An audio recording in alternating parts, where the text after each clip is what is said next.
Have you ever just stared at a completely mundane task that you desperately wanted to finish, or even needed to finish, yet you sat there entirely unable to begin?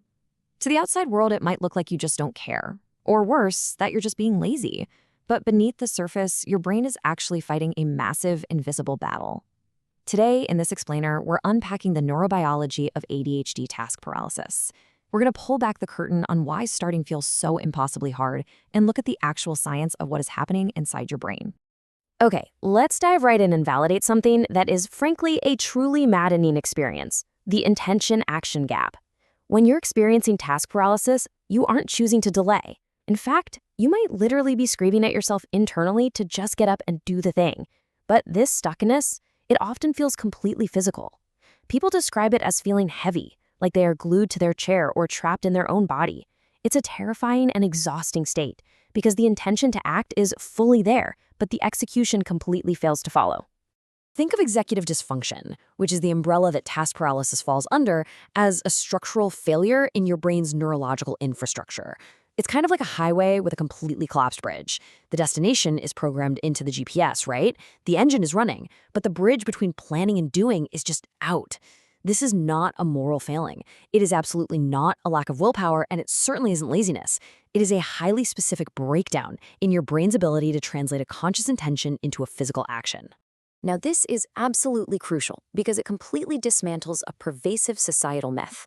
We constantly confuse procrastination with task paralysis, but neurologically and emotionally, they are entirely different beasts. Procrastination is an active choice. You delay a task to do something more fun, and you get some temporary relief out of it. But task paralysis, that is passive immobility. You aren't doing anything else, you're just frozen. Your cognitive pathways shut down, and instead of relief, you're flooded with intense panic and shame. The car isn't taking a detour, the engine simply won't engage. So why won't the engine engage? Well, to understand that, we have to look at executive dysfunction. Think of the prefrontal cortex, that's the area right behind your forehead, as the air traffic control tower of your brain.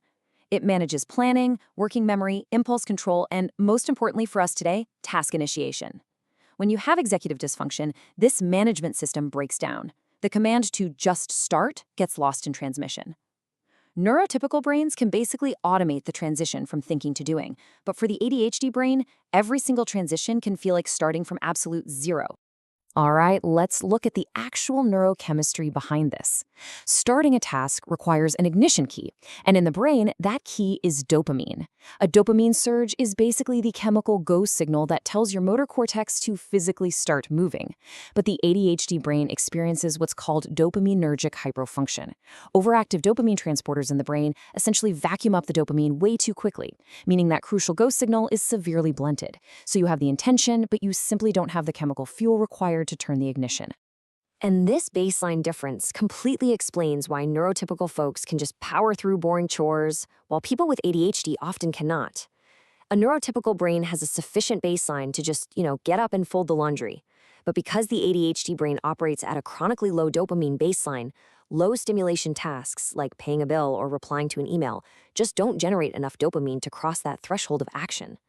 In fact, research shows that for the understimulated ADHD brain, this lack of dopamine actually registers as physical discomfort. It makes boring tasks feel genuinely painful to initiate. But, dopamine is really only half the story. To get the full picture, we need to talk about brain networks. Welcome to the default mode network, or DMN.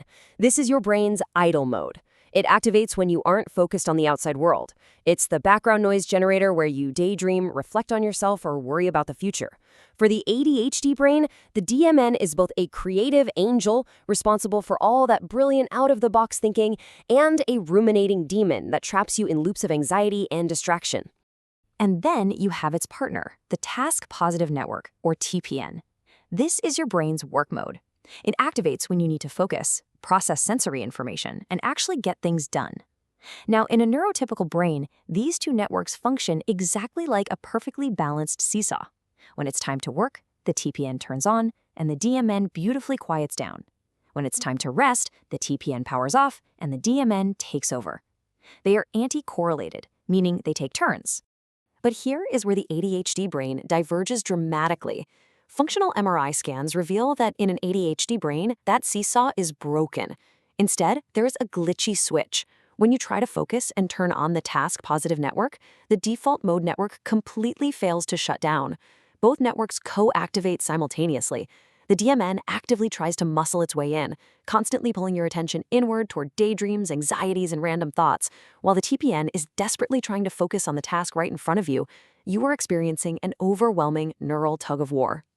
So what does this all mean? Well, this glitchy switch is basically the grand unified theory for ADHD. It is the crucial link that connects all these seemingly random daily struggles together. Task paralysis happens because the DMN is overpowering the TPN, blocking task initiation. Chronic distractibility, that is the DMN muscling in while you try to work. Hyperfocus happens when the switch gets entirely stuck in the TPN and you can't pull away. Intense rumination is being trapped in the DMN.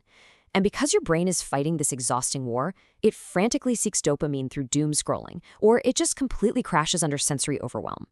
Every single one of these frustrating experiences traces back to this exact same neurobiological root. And because this massive neural tug-of-war is completely invisible to everyone else, the emotional toll is just huge.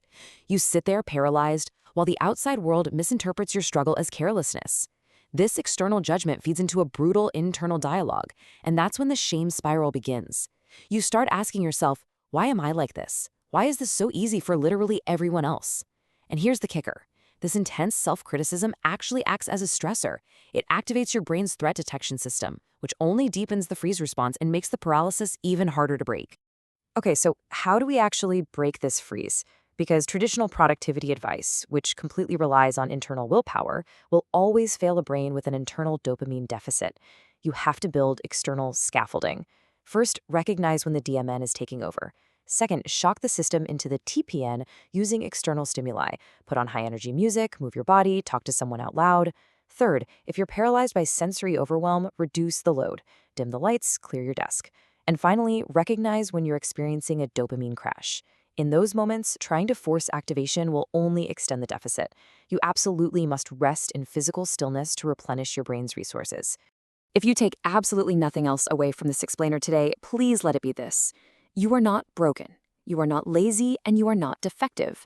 You are simply running on a completely different neurological operating system, one that requires interest, urgency, and external scaffolding rather than simple willpower.